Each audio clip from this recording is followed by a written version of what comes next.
ನಮಸ್ಕಾರ. ಈ ನ್ಯೂಸ್ ಟಿವಿಯ ಸ್ಪೀಡ್ ನ್ಯೂಸ್ಗೆ ಸ್ವಾಗತ. ದೇಶ ಮತ್ತು ರಾಜ್ಯದ ಸಮಗ್ರ ಸುದ್ದಿಗಳು ಹಾಗೂ ಸ್ಥಳೀಯ ವಿದ್ಯಮಾನಗಳ ಪಟಪಟ್ ಸುದ್ದಿಗಳು.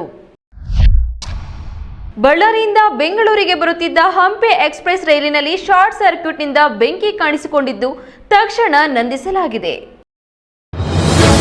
ಬಳ್ಳಾರಿಯಿಂದ ಬೆಂಗಳೂರು ಕಡೆಗೆ ತೆರಳುತ್ತಿದ್ದ ಹಂಪಿ ಎಕ್ಸ್‌ಪ್ರೆಸ್ ರೈಲಿನಲ್ಲಿ ಬುಧವಾರ ತಡರಾತ್ರಿ ಬೆಂಕಿ ಕಾಣಿಸಿಕೊಂಡಿದೆ. ಹಗರಿ ಗ್ರಾಮದ ಬಳಿ ರೈಲು ಚಲಿಸುತ್ತಿದ್ದಾಗ ಶಾರ್ಟ್ ಸರ್ಕ್ಯೂಟ್ನಿಂದಾಗಿ ಬೆಂಕಿ ಹೊತ್ಕೊಂಡಿದೆ ಎನ್ನಲಾಗಿದ್ದು, ತಕ್ಷಣ ರೈಲು ನಿಲ್ಲಿಸಿ ಬೆಂಕಿ ನಂದಿಸಲಾಗಿದೆ. ಅದೃಷ್ಟವಶಾತ್ ಯಾವುದೇ ಪ್ರಾಣಾಪಾಯ ಸಂಭವಿಸಿಲ್ಲ. ಬೆಂಕಿ ನಂದಿಸಿದ ಬಳಿಕ ರೈಲು ಪ್ರಯಾಣ ಮುಂದುವರೆಸಿದ್ದು, ಪ್ರಯಾಣಿಕರು ನಿಟ್ಟುಸಿರು ಬಿಟ್ಟಿದ್ದಾರೆ. ಆನೇಕಲ್ ಹುಳಿಮಾವು ಜಾತ್ರೆಯಲ್ಲಿ ಪಲ್ಲಕ್ಕಿ ಉತ್ಸವ ವೇಳೆ ಟ್ರ್ಯಾಕ್ಟರ್ ಹರಿದು ಅಕ್ಷತ್ ಎಂಬ ಯುವಕ ದಾರುಣವಾಗಿ ಮೃತಪಟ್ಟಿದ್ದಾರೆ. ಆನೇಕಲ್ನಲ್ಲಿ ಪಲ್ಲಕ್ಕಿ ಹೊತ್ತ ಟ್ರ್ಯಾಕ್ಟರ್ ಹರಿದ ಪರಿಣಾಮ ಹಸೆಮಣೆ ಏರಬೇಕಿದ್ದ ಯುವಕ ದಾರುಣವಾಗಿ ಮೃತಪಟ್ಟಿರತಕ್ಕಂತ ಹೃದಯ ವಿದ್ರಾವಕ ಘಟನೆ ಹುಳಿಮಾವು ಜಾತ್ರೆಯಲ್ಲಿ ನಡೆದಿದೆ. ಹುಳಿಮಾವು ಗ್ರಾಮದ ಶ್ರೀ ಕೋದಂಡರಾಮಸ್ವಾಮಿ ದೇವಾಲಯದ ಬ್ರಹ್ಮ ರಥೋತ್ಸವ ನಿನ್ನೆ ನಡೆದಿದ್ದು, ರಥೋತ್ಸವ ಹಿನ್ನೆಲೆ ರಾತ್ರಿ ಪಲ್ಲಕ್ಕಿ ಉತ್ಸವ ಹಮ್ಮಿಕೊಳ್ಳಲಾಗಿತ್ತು. ಈ ವೇಳೆ ಪಲ್ಲಕ್ಕಿಗಳನ್ನು ನೋಡ್ತಾ ನಿಂತಿದ್ದ ಯುವಕನ ಮೇಲೆ ಟ್ರ್ಯಾಕ್ಟರ್ ಹರಿದು 27 ವರ್ಷದ ಅಕ್ಷತ್ ಮೃತಪಟ್ಟಿದ್ದಾರೆ. ತೀವ್ರವಾಗಿ ಗಾಯಗೊಂಡಿದ್ದ ಅವರನ್ನ ಆಸ್ಪತ್ರೆಗೆ ದಾಖಲಿಸಲು ಕರೆದೊಯ್ಯಲಾಗಿತ್ತಾದ್ರೂ ಮಾರ್ಗ ಮಧ್ಯೆಯೇ ಉಸಿರು ಚೆಲ್ಲಿದ್ದಾರೆ.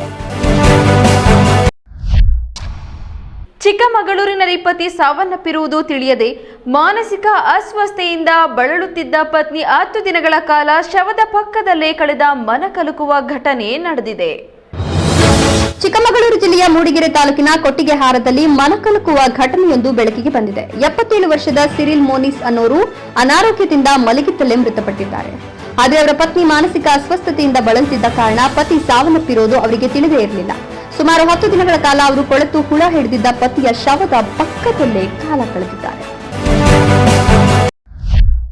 ಪುದುಚೇರಿಯಲ್ಲಿ ಮತದಾನ ಕೇಂದ್ರದಲ್ಲಿ ನೀಲಾ ಎಂಬ ರೋಬೋಟ್ ಮತದಾರರಿಗೆ ಸ್ವಾಗತ ಕೋರಿದ್ದು ಮತದಾನಕ್ಕೆ ತಂತ್ರಜ್ಞಾನದ ಸ್ಪರ್ಶ ನೀಡಿದೆ.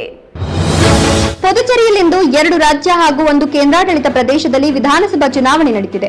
ಅದರಲ್ಲಿ ಪುದುಚೇರಿ ಕೂಡ ಒಂದು. ಇಂದು ಬೆಳಗ್ಗೆಯಿಂದಲೇ ಮತದಾನ ಶುರುವಾಗಿದೆ. ಮತದಾರರು ಮತಗಟ್ಟೆಗೆ ಬರುತ್ತಿದ್ದಂತೆ ಒಂದು ಅಚ್ಚರಿ ಕಾದಿತ್ತು. ರೋಬೋಟ್ ನೀಲ ಕೈಯಲ್ಲಿ ಹೂವು, ಸ್ವೀಟುಗಳನ್ನು ಹಿಡಿದು ಮತದಾರರನ್ನ ಸ್ವಾಗತಿಸುತ್ತಿರುವುದು ಕಂಡುಬಂತು. ಪುದುಚೇರಿಯ ಸರ್ಕಾರಿ ಶಾಲೆಯ ಮತದಾನ ಕೇಂದ್ರದಲ್ಲಿ ನೀಲಾ ಎಂಬ ರೋಬೋಟ್ ಮತದಾರರನ್ನ ಸ್ವಾಗತಿಸುತ್ತಿದೆ.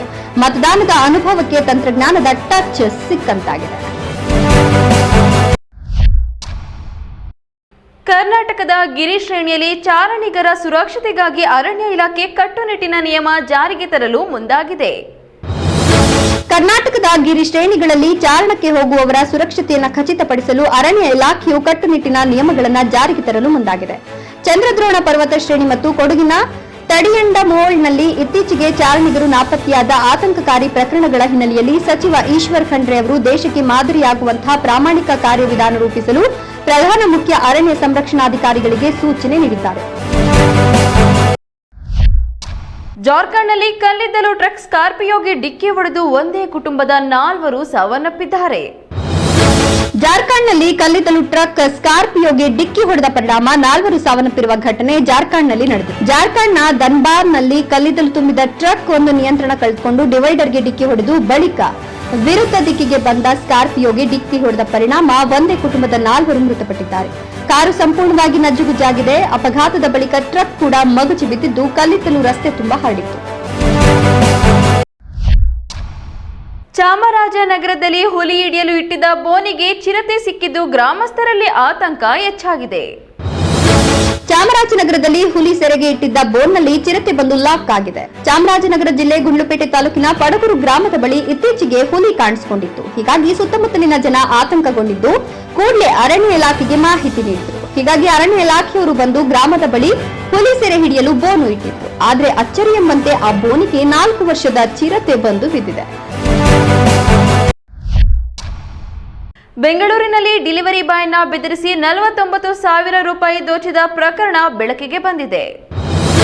ಬೆಂಗಳೂರಿನಲ್ಲಿ ತಡರಾತ್ರಿಯೂ ಕೆಲಸ ಮಾಡುವ ಡೆಲಿವರಿ ಬಾಯ್ಗಳನ್ನೇ ಟಾರ್ಗೆಟ್ ಮಾಡಿ ದೋಚುವ ಪ್ರಕರಣಗಳು ಬೆಂಗಳೂರಿನಲ್ಲಿ ಮೇಲಿಂದ ಮೇಲೆ ನಡೀತಾ ಇದ್ದು, ಇವುಗಳ ಸಾಲಿಗೆ ಮತ್ತೊಂದು ಕೇಸ್ ಸೇರ್ಪಡೆಯಾಗಿದೆ.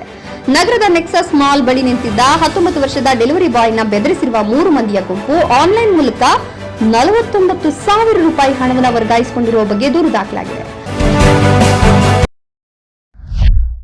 ಹೊಸಕೋಟೆ ವಿದ್ಯಾರ್ಥಿಗಳು ಶಿಬಿರದ ಮೂಲಕ ಗ್ರಾಮ ಸ್ವಚ್ಛತೆ, ಪರಿಸರ ಜಾಗೃತಿ ಮೂಡಿಸಿ ಮಾದರಿಯಾಗಿದ್ದಾರೆ.